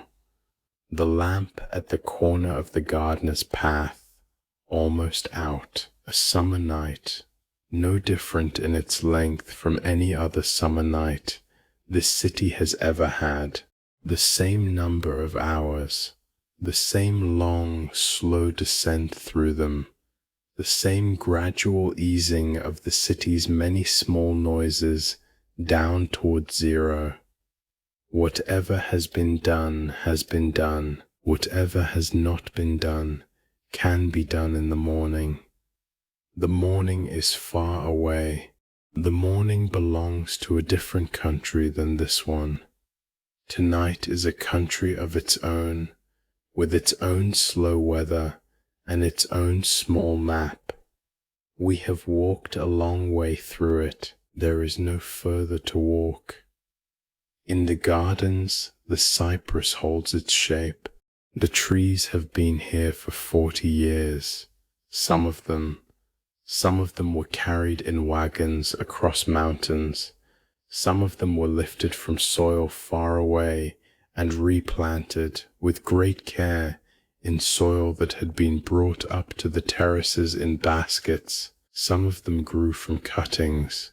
Some of them by now have begun to seed themselves in the small wild corner of the garden, the corner that no one tends, and have become in their way a small piece of the mountain that was always implied. A leaf falls from one of the tamarisks. It falls slowly, in the absence of any wind. It lands on the stone. It rests. Another leaf, on a different tree on a different terrace, may also fall tonight, or may not. There is no rule for it.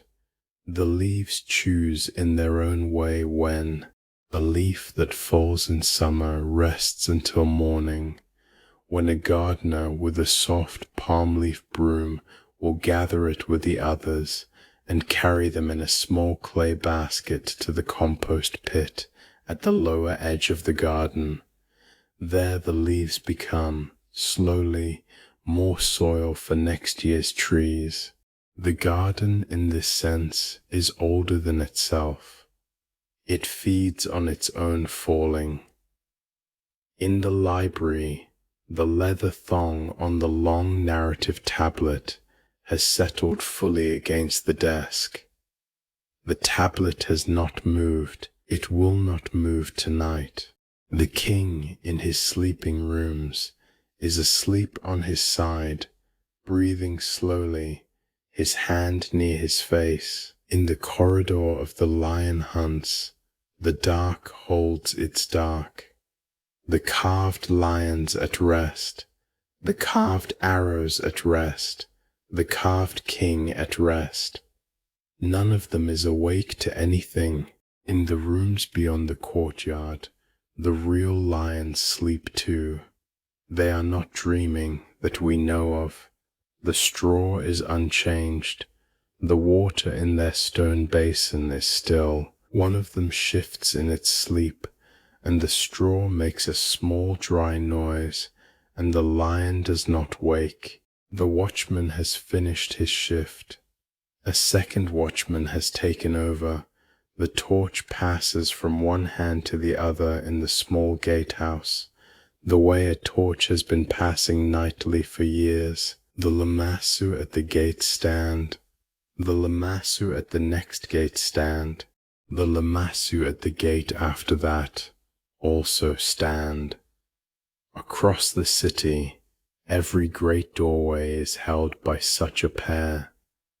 40 tons, 30 tons, a single block of stone for each, a man's head calm, a bull's body folded, a wing's feathers all carved, all still, all in their fixed shape.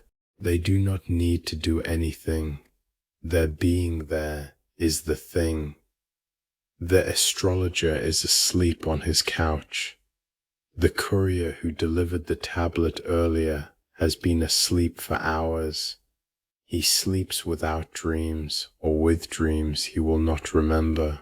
The cook in the kitchens has woken once, and turned over and gone back to sleep.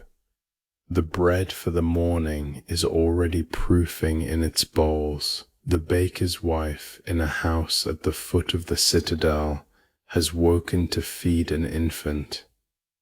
The infant is quiet. The infant has, in its short life, never known any city other than this city. It has known only this kind of summer night, this kind of warm dark, this kind of slow patient rocking from a person whose hands are tired but kind. The mother sits on a low stool with the infant against her shoulder.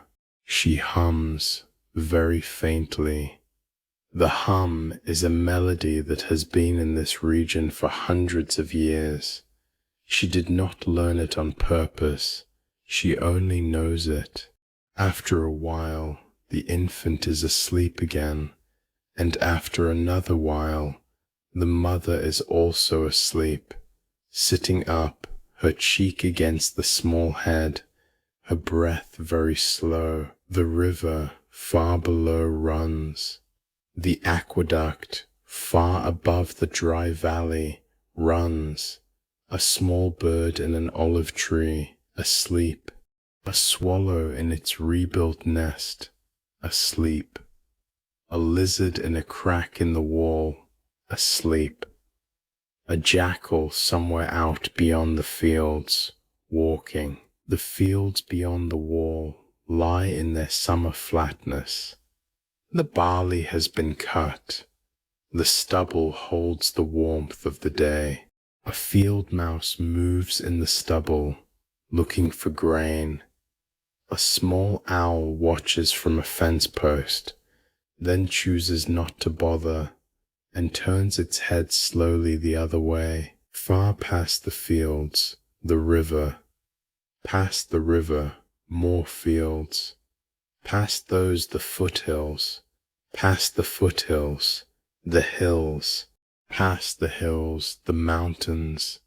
The mountains are dark and patient and old. They have been here much longer than the city. They will be here much longer than the city also. A faint smell of bitumen, very far away, on the warm air. A faint smell of cypress, closer, on the same warm air.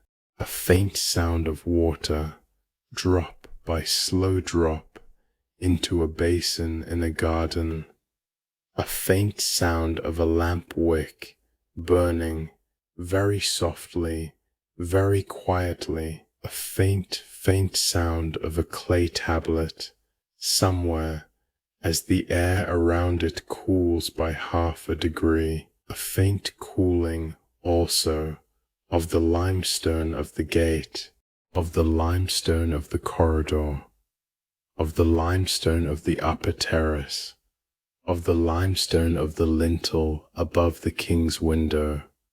The whole city is cooling, half a degree by half a degree, slowly as the night goes on. It does not feel cold. It only feels less warm than the day was. The cooling is a kind of breath. The summer holds, the night holds, you hold where you are. Notice, if you can, the small, slow rising and falling of your own chest. That movement is, in a way, the only city left tonight. The other city, the one of stone and lamps and watchmen and gardens, is doing fine without your attention. It will continue to do fine without your attention. The only city that needs you in this hour is the small one between your shoulders, and that city is also doing fine. It is settling the way a city settles.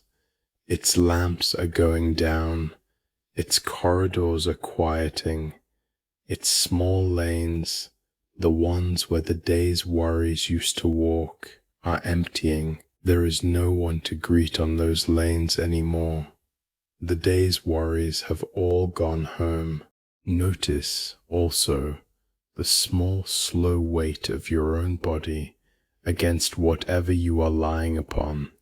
Whatever it is, a bed, a couch, a folded blanket on a floor, let it hold you the way a stone shelf holds a clay tablet, the way the earth far below the gardens holds the foundation of a tiered terrace, the way the riverbed holds the river.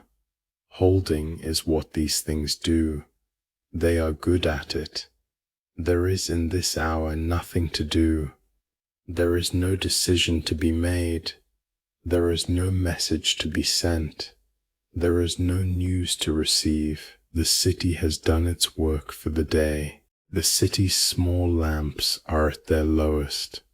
The city's great stones are at their stillest. If you allow your gaze to soften now, the way the gardener's lamps were eased earlier in the night, you may find that the city itself has gone slightly softer at the edges. The walls are still there.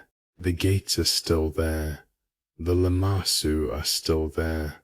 But the hard outlines have drifted into something nearer the smudge of warm chalk. The terraces of the garden in this hour look painted. The carved lions in their dark hall look only like the long shadow of a wall. The aqueduct, far away, looks like a thin line at the edge of a distant slope. The lamps look like small, still stars, set close to the ground. There are stars also above the city, many of them. The astrologer, were he awake to read them, would find tonight an ordinary good night. The moon is past the middle of its month and is low. Jupiter has set already. The shepherd star has risen and crossed, and is nearly at its western station. Nothing in the higher order tonight is out of joint. The summer holds, the night holds, you hold. We have come, by gentle steps, to the place where there is nothing more for tonight that needs doing. The walking is done, the looking is done, the listening is done. What is left is the simple fact of being here, where we are, in the small private warmth of a body that is more and more ready to be let go. You have walked with us through a garden. You have stood with us in a doorway and looked at the king's lamp. You have followed with us a torch down a corridor of carved stone. You have stood with us on the high open surface of an aqueduct in a dark valley. You have leaned your hand for one moment on the warm flank of a winged stone bull. You have watched with us a careful man write a letter to his king on a small flat tablet of wet clay. None of this you needed to do. You did it kindly. The night did its part too. The night carried us all the way through, without rushing, without losing anyone. The night was, the whole way, exactly as long as it needed to be. Let your shoulders be as soft as the cushions in the pavilion that no one has come back to disturb. Let your jaw be as soft as the dust in the footprint that no one will sweep away till morning. Let your hands be as soft as the leather thong of a tablet on a desk in a lamp-lit room.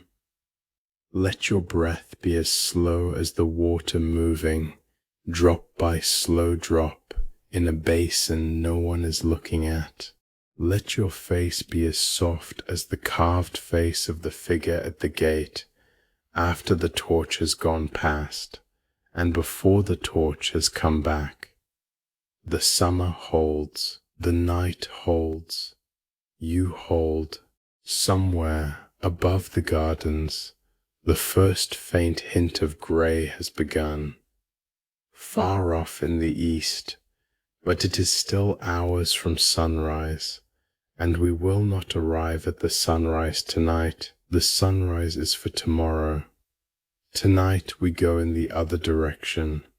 Tonight we go inward and downward and softer. The river runs. The lamp burns low. The stone holds. You are here. You are warm. You are safe. And so the night opens its hands. There is nothing more for tonight that needs to be done. The garden on the upper terraces is dark. The cypress is dark. The water in the irrigation channels has by now gone almost entirely quiet, a single slow thread, not even falling so much as resting at the edge of the basin. The pavilion at the highest terrace has its small lamp out, and the cushions are exactly where they were placed in the late afternoon. No one will disturb them tonight. The library is dark, except for one lamp, very low. The corridor of the carved lions is dark. The aqueduct, far beyond the city walls, is dark, though its water still runs in the way water runs when it has been set in motion and given a long, gentle slope, without any hurry, without any need. The Lamassu at the gate stand. They have stood for 40 years and will stand for many more. Their carved beards are not visible in the dark. Their carved feathers are not visible in the dark. Only the bulk of them, the simple felt presence of so much patient stone, can be felt at all. In the lit room of the astrologer, a fresh lamp burns. The astrologer himself is asleep on his couch. His desk is wiped clean. His clay is wrapped in damp cloth. Tomorrow the lamp will be lit again. Tomorrow the moon will rise again, and the planet Jupiter will be tracked again, and the sky will be red, line by line, in the careful old way. In the kitchens, the bread proofs in its bowls. In the rooms beyond the courtyard, the lions sleep. In the corridor of carved stone, the carved lions sleep. The river runs, the aqueduct runs, the night holds. You have come with us through a long evening, into a long quieter middle, into a long quieter still. There has been no hurry, there has been no climax. There has been a city doing what cities do at night, turning down its small lamps, one by one, without ceremony, until almost all of them are down. There has been a king reading in a small lit room. There has been a carved corridor of carved animals. There has been a stone channel of slow water. There has been a stone gateway with 2 stone guardians. There has been a careful man writing a letter on clay. There has been a baby and a mother and an old hum. The summer holds. The summer here has been a long one. The crops in the fields beyond the wall have been good. The river has not flooded. The wells have not run dry. There has been no plague this year and no famine. The people who tend the carved king's gardens, and the people who write the letters on clay, and the people who sleep with their infants in small rooms, all of them have had in this summer a year that was by every plain measure kind. Tonight the year has been kind, and the night is kind, and you are kind to yourself for letting the day go. There is nothing in this hour that needs you. There is nothing that has not already been put away for the night. The room you are lying in is your own, and the city we have walked through is far away, and the people in it have all gone to bed in their own way. Let your eyes close. Let your breath go slow. Let the room be quiet. The city is far away. The city is asleep. The lamp is low. The stone is still. The river runs softly. There is nothing to hold. You can let it all go. Soft now. Softer. The night is yours. Sleep well.